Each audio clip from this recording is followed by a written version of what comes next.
Welcome to Watch Symposium. I'm Austin, and last night I got a little bit triggered by a comment. I thought I'd share it. It comes from Scott C. He's a viewer, and I looked at some of his past comments. He's a pretty good guy. He wasn't trying to troll here, but I think he is misinformed, and this is a bit of a dangerous comment. So let me read it for you guys. I really value an accurate watch, and anything outside of COSC is not acceptable to me. Well, I tend to agree, even though I'm wearing a Vostok with a GMT function, and this is probably not in COSC specifications right now. Still having fun with it, but I tend to agree. That's a big deal for me. Accuracy is indeed important, so we definitely see eye to eye there. The 5-digit references are all getting to be 15 to 20 years old, which is the time where the gears get worn out and develop play even with proper servicing. These watches will no longer be able to achieve COSC, which is a deal breaker for me. Well, I responded, absolute BS. But let me articulate what I mean, okay? And first, before I do, let me just talk about why this is such a dangerous comment. It's because it can mislead people. It can deter people from getting a watch that they would otherwise be perfectly happy with, maybe one that they truly want. Now, I remember back in 2014, I wanted a sub, and I love the pre-ceramic subs. And I think I was looking at modern pieces because I thought it would just be easier. I don't have to worry about getting a fake, and you know, I was a new buyer. Safety was a concern, and the SD4000 was around, and it was an option, I suppose. I don't know if I could have found that at an AD. I never even looked for it because I saw pictures of it and I didn't like it. It was too big. It was shiny. It was ceramic. Things you've heard me say in other videos about the more modern ceramic pieces. And so I really did want to go with a pre-ceramic sub. And if I had seen this comment being pretty new and green to the hobby, it would have ruined it for me. It would have dissuaded me. I would have thought, I can't do it. I mean, I'm going to have to go modern. I don't want a piece that's going to progressively get worse over time and more inaccurate over time. So I would have ended up really altering the trajectory of my collecting, and I'm sure I would have been all right, and I would have liked the ceramic pieces, but it would have misled me. And that's the real danger here. I think people could see this comment and it could mislead them if they believe it. So I want to make a whole video about it and talk about this, because this, I think, is watch slander. Watch slander. 5-digit slander. Can't have it. And so we got to talk about it. Now, is it true? Okay, it's not true. And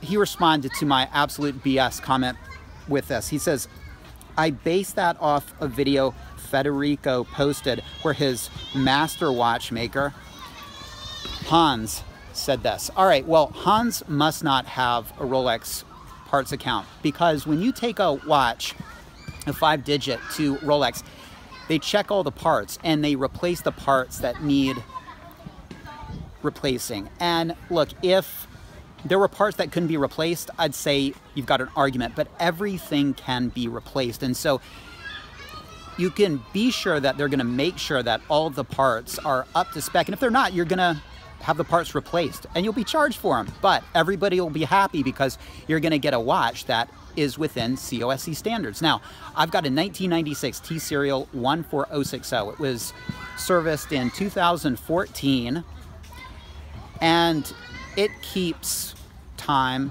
at less than +1 second a day. It's highly accurate.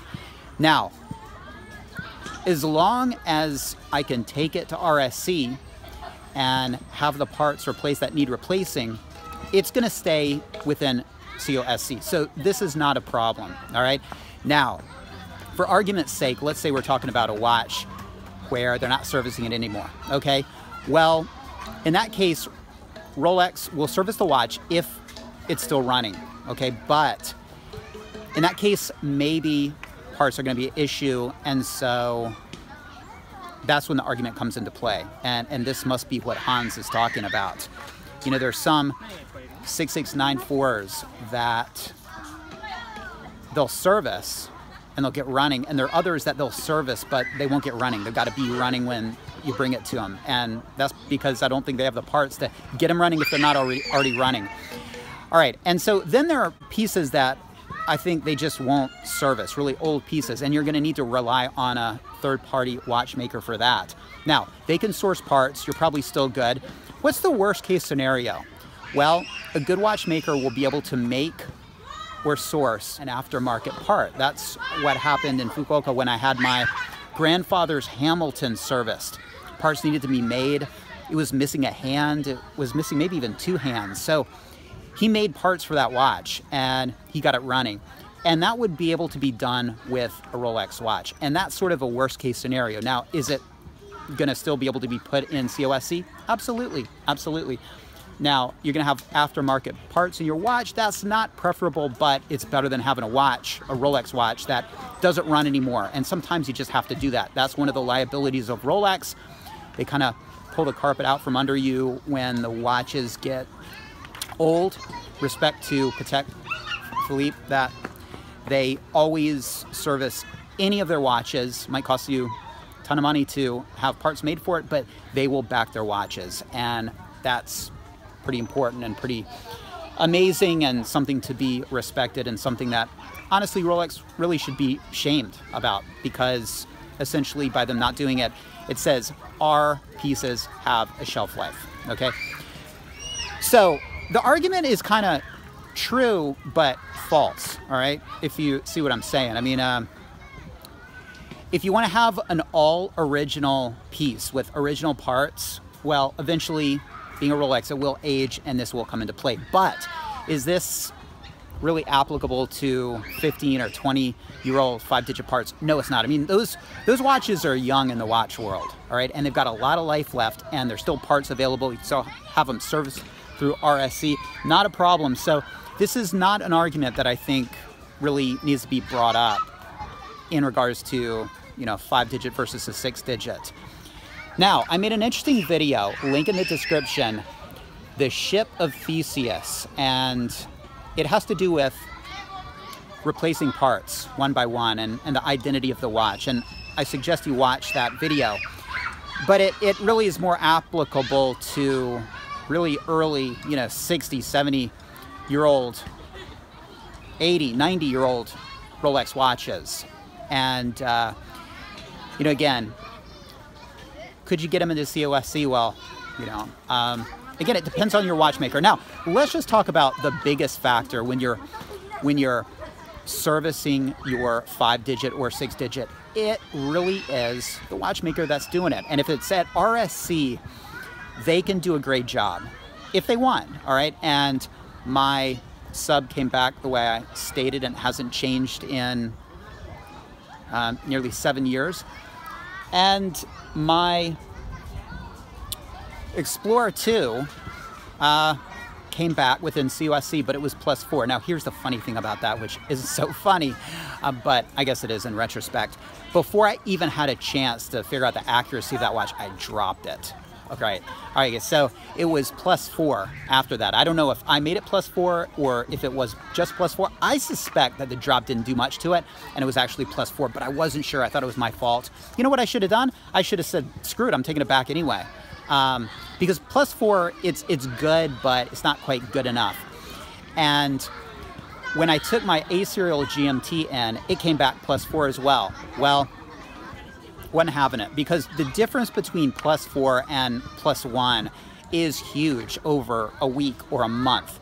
So I took it back and I thought and said, you know, you guys could do a little better. I was really nice about it, but I just said I was disappointed. Now, they got it within less than 1 second a day, and it was just a little fast, maybe a half a second a day fast. And it still's like that, all right? And so they can do it if they put the effort in.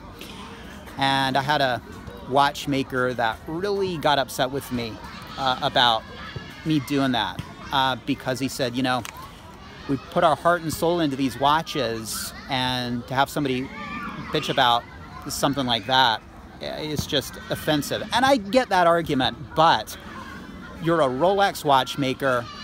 You can do it, so do it. I'll tell you what, if I was a Rolex watchmaker and I couldn't get it within 1 second a day, I just couldn't do it, I just didn't have the ability, I'd quit, all right? I would quit in shame. So these guys can do it, they just might not want to. Now, my suggestion, don't go after the fact, all right? Don't wait and see what happens and then go. It just makes things harder. Let them know up front. Tell them accuracy is really important to me. I'm looking for a watch that's running slightly fast, less than 1 second a day, a half a second a day, a quarter of a second a day. And if you let that be known first, then they'll know what kind of person they're dealing with. And it worked out perfectly with my P serial, which came back like that. Okay, if I hadn't specified that, it probably would have come back, you know, plus 2, plus 3, plus 4 within COSC standards, but not up to my standards. All right, so that's what you need to do. That's the biggest factor here. That's the biggest variable, communicating with RSC. But as far as, you know, a 15 or a 20-year-old watch doing what Hans says it does, well, as long as you can get parts for it, you're not gonna have a problem, and you can get parts for 5 digits. So it's a moot point. But again, if you're talking a 100-year-old Rolex, then you know, you're gonna have to rely on aftermarket parts, and you know, it all depends about the quality of those aftermarket parts, and the person making them, and where you're getting them, and if they're gonna allow you to have an accurate watch. But anyway, Scott C., thank you for the food for thought, and you know, giving me something passionate to fume over in the middle of the night. Always fun. All right, let me know what you think about this topic, guys. Thanks for watching, and I'll see you next time.